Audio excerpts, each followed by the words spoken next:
Hindustan reaction में आपका स्वागत है। आज हम वीडियो लेके आए हैं तनवीर अहमद और बीबीएन बकरी की। मैच से पहले ये अपने यंगस्टर को कैसे लताड़ रहे थे और मैच जीतने के बाद उनकी कैसे तारीफ कर। वीडियो बहुत ही मजेदार होने वाली है। आप पहले वीडियो देखिए। मिलते वीडियो के बाद चैनल पर पहली बार है तो चैनल को सब्सक्राइब कर लें। इतनी तकलीफ होती है ना, सच में इतनी तकलीफ होती है जब इन जैसे फुलझड़ियां लड़कों को अगर मैं पाकिस्तान टीम में जब देखता हूं, इतनी मुझे तकलीफ होती है। आपकी सोच है उसकी सबसे बड़ी वजह यह है कि यार मतलब यानी 2 आने की क्रिकेट इन लोगों ने नहीं खेली। 2 आने की इन लोगों ने क्रिकेट नहीं खेली और इनको पाकिस्तान टीम इस तरह मिल रही है, मतलब वो तो खुश होंगे ना। 2 टके की क्रिकेट नहीं खेली गई हमारे यंगस्टर्स ने। मैं मानता हूं उसमें हमारे सिलेक्टर्स का बहुत बड़ा हाथ है, बहुत बड़ा कसूर है। मैं मानता हूं कि उन लोगों की वजह से इन यंगस्टर्स को जलील किया जा रहा है। वो बेचारे जलील हो रहे क्योंकि उनके पास कुछ है ही नहीं ना। उनको खेलना तक नहीं आता। उनका बल्ला कहां, उनका मुंह कहां, उनका जिस्म कहां, उनके शॉटे कहां, उनको पता ही नहीं है शॉट सिलेक्शन है क्या। हसन नवाज जो है बेहतर परफॉर्मेंस है उसकी डोमेस्टिक क्रिकेट में अगर मैं और प्लेयर से देखूं, लेकिन आप ये देखो कि सेंसिबल स्टार्ट किया दोनों ने। अगर मैं हारिस की बात करूं, देखिए हारिस, आपको याद होगा कि मैं हारिस के बारे में क्यों बार बार बोलता हूं कि इसको ड्रॉप करो, इसमें अकल ही नहीं है, इसमें समझ ही नहीं है। ठीक है, उसकी रीजन ये थी कि भाई समझदारी से क्रिकेट खेलो ना। अगर आप इतने अरसे से फ्रेंचाइज से खेल रहे हो, पीएसएल खेल रहे हो, डोमेस्टिक इतने अरसे से खेल रहे हो, आपको अगर बार बार मौका दिया जाता है, बार बार दिया जाता है, तो थोड़ा संभल के तो खेलो। वो थोड़ी सी समझदारी हारिस की तरफ से नजर आई, वरना आपने लास्ट 2 मैचेस उससे पहले भी जो T20 खेले, आपको यही नजर आता था, वह मुंह उठा के लेग स्टंप पे बल्ला घुमा दिया, गेंद कहां जा रही है, खुद कहां जा रही है। तो फायदा पाकिस्तान ने इस तरह उठाया कि छोटे ग्राउंड को बहुत अच्छे तरीके से यूज किया। फास्ट बॉलर्स को क्रॉस शॉट्स मारे नहीं, बाउंस हो रहा था, फ्लाई कर रहा था बॉल, उसके लिए पेस बहुत अच्छा यूज किया। पीसीबी के मीडिया डिपार्टमेंट ने एक वीडियो रिलीज किया जिसके अंदर मोहम्मद यूसुफ साहब जो है ना, वो नौजवान प्लेयर्स को बैटिंग के गुर बता रहे थे। उसमें मोहम्मद हारिस थे, उसमें 2-3 और नौजवान जो पाकिस्तान ने अपने बैट्समैन सेलेक्ट किए। ठीक है, नौजवान प्लेयर्स हैं, नौजवान प्लेयर्स को सपोर्ट करना चाहिए, लेकिन उनको जो गुर सिखाए जा रहे थे वो अंदर गुर नजर नहीं आते।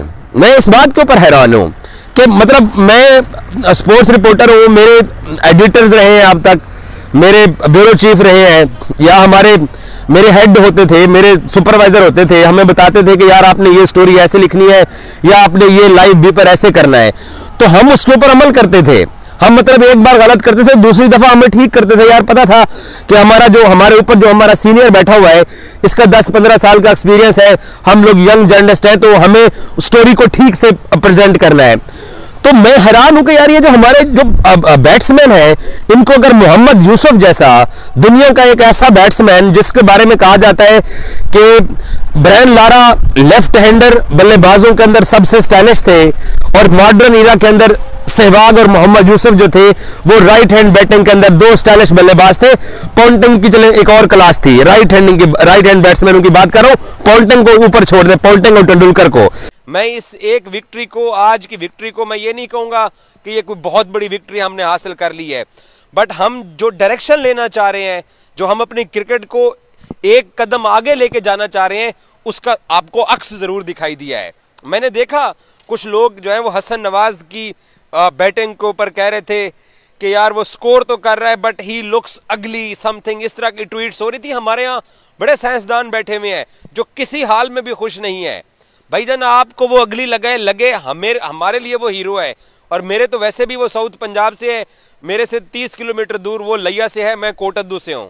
सो मेरे लिए फख्र की बात है कि मेरे इलाके का लड़का जो है ना, आज यहाँ ऑकलैंड के अंदर शिकस्तों की दलदल में फंसी हुई टीम के लिए सेंचुरी स्कोर कर गया, और पाकिस्तान की तरफ से फास्टेस्ट T20 सेंचुरी का भी रिकॉर्ड उसने अपने नाम बना लिया है। बाबर आजम को ड्रॉप करो, रिजवान को ड्रॉप करो, याद आती है ना मेरी बातें। करो 2 साल तक मत खिलाओ इनको T20 और वनडे क्रिकेट, यही याद आएंगे। अभी रुक जाओ, यही याद आएंगे। ये लोग सारे तुरम खान बन रहे थे ना, ओ जी यंगस्टर्स को लेके, ओ यंगस्टर्स, ओ भाई आपके पास कुछ भी नहीं है। ये जो यंगस्टर हैं, ये तोप यंगस्टर हैं डोमेस्टिक क्रिकेट के। इनकी जरा डोमेस्टिक क्रिकेट में बैटिंग तो देखो जाके। इनके मुंह पे गेंदें की जाती हैं, स्पिनर का वेट कर रहे होते हैं, स्पिनर्स आते हैं, क्वालिटी है नहीं स्पिनर्स की, मुंह पे दिए जाते हैं, बल्ले घुमाई जाते हैं, छक्के मारते हैं, और जब 100 करते हैं तो यूं करते हैं, यूं करते हैं, ये 100 करते हैं। जब ये देखो ना इनको जाके, इधर बल्ले पे बॉल नहीं आ रहा इनका। क्यों? क्योंकि हमारे सिलेक्टर्स, हमारे लोग जिन्होंने क्रिकेट खेली नहीं, उन्होंने लूडो खेली सारी जिंदगी, उन्होंने क्रिकेट तो मुझे लगता है खेली नहीं, ठीक है। इन जैसे लोगों की वजह से आज पाकिस्तान टीम का ये हाल है। 205 रन का टारगेट 16 ओवर में चेस कर दिया, और बिल्कुल नई टीम के साथ। मतलब यानी कोई सोच भी नहीं रहा था। ये तो जरूर पता है यार, इस टीम का कुछ पता नहीं होता कि ये टीम, मतलब यानी चाहे नए लड़के हैं, चाहे पुराने लड़के हैं, चाहे कोई से भी लड़के हैं, इसकी कुछ समझ नहीं आती कि किस टाइम क्या खेल जाते हैं। अब यही हसन नवाज ने जो लास्ट 2 मैचेस में शॉट्स खेले थे, बिल्कुल ऐसे शॉट्स खेले थे कि ऐसे लगता है उसको खेलना ही नहीं आता। उसके अलावा भी जो हमारी बैटिंग लाइनअप थी, हारिस की अगर बात करें, वो भी बहुत अजीबोगरीब तरीके से वो खेल के आउट हो रहा था। लेकिन ये रन्स चेस करना आई थिंक बहुत मुश्किल बात थी। मैं सिर्फ एक सवाल कर रहा हूं कि इन लोगों को इनको ये सिखाते हैं, लेकिन फर्क नहीं पड़ रहा। मुझे सिर्फ और सिर्फ जीत से गर्ज है। तो कम से कम आप इनकी टेक्निक नहीं ठीक कर सकते हो। अब पदौशी किसी बंदे का प्रॉब्लम होता है, अब मैं लेफ्टी बैट्समैन हूं, मेरे अगर कुछ प्रॉब्लम्स हैं तो इसलिए मैं क्रिकेट नहीं खेल सका हूं, तो मेरे वो ठीक नहीं हो सकते हैं। लेकिन अगर इनकी टेक्निक अच्छी है, ये अच्छे टेक्निकल साउंड बल्लेबाज है सारे, तो सवाल ये है कि ये मैच अवेयरनेस कहां चली गई है हमारे अंदर। इनको कम से कम सिचुएशन का तो अंदाजा हो। अभी इनको ये तो अंदाजा हो कि यार हमने जो शॉट खेलने वो क्या खेले। हसन नवाज ने जो दोनों शॉट खेले हैं, आज प्रोडक्शन ने लाइव जो ब्रॉडकास्टिंग था न्यूजीलैंड स्काई टीवी का, उन्होंने दिखाया हसन ये राइट हैंड बैट्समैन है, उसने दोनों मरतबा ऑन साइड के ऊपर खेलने की कोशिश की और बैट के ऊपर टॉप एज लगाया और गेंद ऑफ साइड के ऊपर जाकर कैच आउट होगी। दोनों मैचेस के अंदर सिमिलर शॉट के ऊपर मेरा भाई, हालांकि मेरे लिए से बच्चा है वो, मैं चाहता हूं कि वो इंटरेस्ट क्रिकेट के अंदर अच्छा करे, उसको मौके मिलने चाहिए, उसको उसके इन 2 फेलियर की बुनियाद के ऊपर उसको ड्रॉप नहीं कर देना चाहिए। सो मैं अंडरस्टैंड करना चाह रहा हूं कि जो बताया जाता है, जो सिखाया जाता है, जिस तरीके की गाइडलाइन दी जाती है, उसका फर्क नहीं पड़ रहा है। और ऐसे क्या होगा, कहने की बात यह है, इंपॉर्टेंट बात यह है, इससे होगा क्या, जो सिखा रहे हैं उनकी छुट्टी हो जाएगी, जिनको सिखाया जा रहा है उनकी छुट्टी हो जाएगी, जो अमल नहीं कर रहे उनकी छुट्टी हो जाएगी। जिसको उसकी बैटिंग में कि भाई छोटा ग्राउंड है, आड़े तिरछे शॉट खेल रहा है, उसने जो कट शॉट खेले हैं या उसने प्रॉपर शॉट्स खेली हैं, T20 क्रिकेट में ऐसे ही होता है। लेकिन बहुत सारे लोगों को शायद अच्छा ना लगे, बट हमें अच्छा लगा कि उसने पाकिस्तान क्रिकेट टीम के अंदर जो तब्दीली की, जो हवा चली है, उसमें वो नाकाम हुआ। आप ये देखिए कि वो बच्चा क्राइस्ट चर्च में 0 पे आउट हुआ, डनीडन में वो 0 पर आउट हुआ। मैंने एक दिन पहले आकिब जावेद का यहीं ऑकलैंड के प्रैक्टिस एरिया में खड़े होकर इंटरव्यू किया। आकिब कहता है कि मैं इस बैटिंग लाइनअप को चेंज नहीं करूंगा। और आज प्रेस कॉन्फ्रेंस में हसन नवाज ने मुझे मेरे सवाल के जवाब में बोला, मैंने कहा मैनेजमेंट का क्या रिएक्शन था भाईजान पहले 2 मैचेस के अंदर 2 आंडे खाने के बाद? तो पता है उसने क्या बोला? उसने कहा कि मुझे मेरे हेड कोच ने कहा कि तू 5-0 हो जा, तुझे मैं चांस देता रहूंगा। तो जब आप इस तरह का कॉन्फिडेंस देते हैं तो फिर रिजल्ट भी अच्छे आते हैं। और आज कम से कम मैं बड़ा खुश हूं, क्योंकि मेरे फेसबुक के ऊपर मेरे दोस्त जो हैं, मेरे जो हम दिन दोस्तों में व्हाट्सएप ग्रुपों में मैं हूं, वो पता है मुझे क्या कहते थे? वो कहते हैं तू बड़ा मनहूस है, तू जो जहां जाता है पाकिस्तानी टीम हार जाती है। अब बताएं एजाज वसीम के होते हुए पाकिस्तानी टीम ने कितनी बड़ी तारीखी कामयाबी हासिल की है। इधर तो अंधी लगी हुई है यार। और यार उन बच्चों को क्या मसला है? वो न्यूजीलैंड घूम रहे, वो पाकिस्तान टीम में आ गए। कहीं से आप लोगों को लगता है कि इनको खेलना आता है?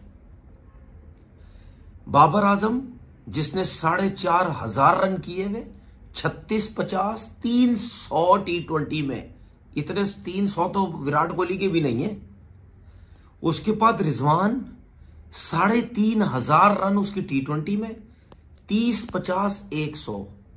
और ये 2 प्लेयर क्या है हमारे वो गद्दे क्रिकेटर्स, यूट्यूब वाले, सोशल मीडिया वाले और थर्ड क्लास थके लोग, यूट्यूब वाले जिन्होंने गलती से यूट्यूब चैनल पे खोल लिए, बातें करते, 2 आने का पता नहीं, क्रिकेट कभी खेली नहीं, 2 टके की क्रिकेट नहीं खेली। नवाज ने बहुत जबरदस्त बैटिंग की, डेब्यू में 100, इतने बड़े मैच में, मतलब यानी पहली दफा गए 100 होता है, इसमें कोई शक नहीं है। लेकिन एक टिप मैं हसन नवाज को ये जरूर देना चाहता हूं, उसने 100 किया, बहुत जबरदस्त बैटिंग की, लेकिन कहीं ना कहीं इस 100 के अंदर, ठीक है आगे खेलता रहेगा, थोड़ी समझ आती रहेगी उसकी क्रिकेट को, लेकिन ये चीजें जल्दी ठीक करने की जरूरत है। कहीं ना कहीं इस 100 के अंदर काफी दफा में नजर आया कि ऐसे लगता बस चला रहा है, लग गई तो लग गई, नहीं लगी तो नहीं लगी। ये चीज आहिस्ता आहिस्ता जल्दी सही करने की जरूरत है, वरना जल्दी से पकड़े जाओगे। अब क्या हम ये समझे कि टैलेंट आ गया हमारे पास, बस पाकिस्तान में टैलेंट आ गया है, अब यही सब कुछ है। ये मैं आपको बता दूं, देखें यही सब कुछ टैलेंट है हमारे पास। अब इस टैलेंट ने कैसा परफॉर्म करना है आगे, क्या ये टैलेंट अब एशिया कप तक जाएगा, क्या ये टैलेंट अब T20 वर्ल्ड कप तक जाएगा? हाँ, ये जरूर बता दूं अब मैं, हम बार बार जो बोलते हैं ना कि बाबर आजम और रिजवान के बगैर आपकी T20 क्रिकेट नहीं, आपकी जगह बनती है रिजवान और बाबर की, लेकिन ये मैं बताऊं, इसी टाइप की आप इनिंग्स खेलते रहेंगे तो फिर उनके ऊपर भी प्रेशर आने लग जाएगा कि नहीं यार, अब लगता है T20 में टीम जो है प्रॉब्लम हो गई है हमारी।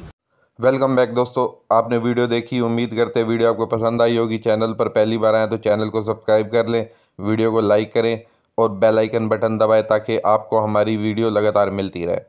अब बात करते हैं वीडियो पर। तनवीर अहमद और BBN बकरी, ये दोनों मैच से पहले अपने खिलाड़ियों को ऐसे जलील कर रहे थे, ऐसे लताड़ रहे थे और कह रहे थे कि ये कोई खिलाड़ी हैं, ये ऐसे यंगस्टर है जिनको बल्ला तक ठीक से पकड़ना नहीं आता, ये ऐसे पाकिस्तान की टीम में इनको फ्री में एंट्री मिल गई है, ये कुछ भी नहीं कर सकते। और तनवीर अहमद तो यहाँ तक कह रहा था कि बाबर और रिजवान को वापस लाओ, उनके बिना तुम्हारा कुछ भी नहीं हो सकता। बाबर और रिजवान ही वो खिलाड़ी हैं जो रन बनाते हैं, जो पाकिस्तान की थोड़ी इज्जत बचाते हैं। लेकिन मैच के बाद देखा दोनों के सुर किस तरह बदल गए। मैच के बाद वो उन खिलाड़ियों की तारीफ़ कर रहे हैं कि नवाज ऐसे खेला, नवाज ऐसे आड़े टेढ़े इधर घुमा करके शॉट मार रहा था। मैच से पहले यही BBN बकरी बोल रहा था कि पहले मैच में इधर शॉट मारा, कैच दे दी, दूसरे में ऐसे मारा, भाई सेम पोजीशन पे कैच दे दी। और मैच के बाद उन लोगों को BBN लताड़ रहा है कि कुछ लोग जल रहे हैं नवाज से कि वो आड़े टेढ़े तो शॉट मार के रन बना रहा है, इधर शॉट मार रहा है, उधर मार रहा है, कि ग्राउंड ही छोटा है भाई, वो ऐसी शॉट खेली जाती T20 में। तो भाई ये जो तू कह रहा है कि ये कुछ लोग जल रहे हैं, वो तू ही था, वो लोग तुम ही थे, तुम लोग ही कह रहे थे, तुम्हारा ही पाकिस्तानी मीडिया कह रहा था और ख़ासकर तुम ही कह रहे थे कि नवाज को खेलना नहीं आता, किस तरह के बल्लेबाजी कर रहे हैं, ये खिलाड़ियों को एक्सपीरियंस नहीं है। एक्सपीरियंस तो छोड़ो, इनके पास टेक्निक ही नहीं है बल्लेबाजी की। तो मैच के बाद अब सुर इस तरह बदल गए हैं कि उनकी तारीफ़ों के पुल बांधे जा रहे हैं। अब ये सोच रहे हैं कि हाँ ये एक मैच जीत गए, आगे देखो पता नहीं अब क्या करते हैं। एक मैच जीता है, हालांकि अगलों ने बल्लेबाजी ठीक करी है, उनको कॉन्फिडेंस देना चाहिए। तो वीडियो यहीं पे ख़त्म करते हैं, मिलते हैं अगली वीडियो में।